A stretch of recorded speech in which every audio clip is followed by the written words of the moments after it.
Good evening and welcome to Politics Nation. Tonight's lead, barbarians at the gate.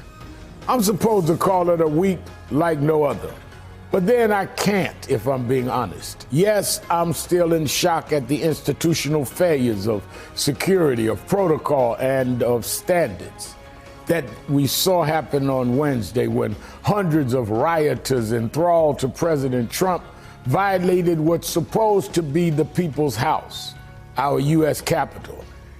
Did it in a way that no one in more than 2 centuries ever has, because in their collective minds, they alone had a right to. And that would be because the president verbally deputized them. Then he went home.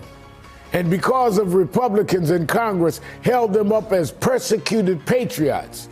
That is, of course, until they were the ones cowering in fear of the mob.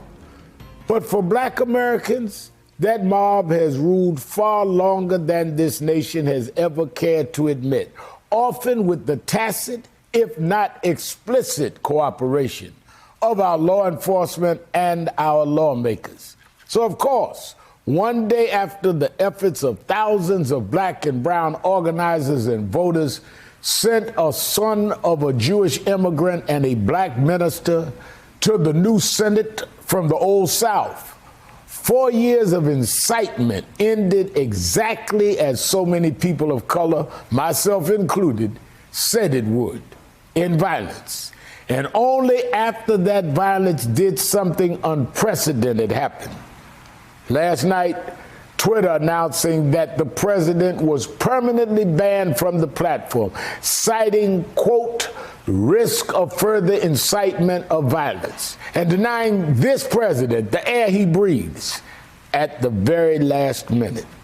But it should go without saying that throughout tonight's show, my biggest symbolic target will be the double standard of justice that we saw this week in Washington. MAGA rioters, among them terrorist bombers and members of a violent mob treated with kid gloves and photo ops by law enforcement. But throughout 2020, anti-racism protesters, like the thousands I helped assemble over this summer in Washington, were met with military force. And as we all saw on video, directions to the pavement or to the police wagon.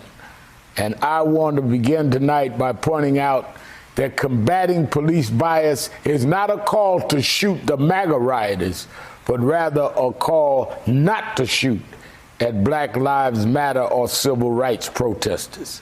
And as Republican lawmakers now know what it is to be outnumbered, to have the pitchforks pointed in their direction, I take only this shot, which is that tonight, some of them now know what it is to be a minority.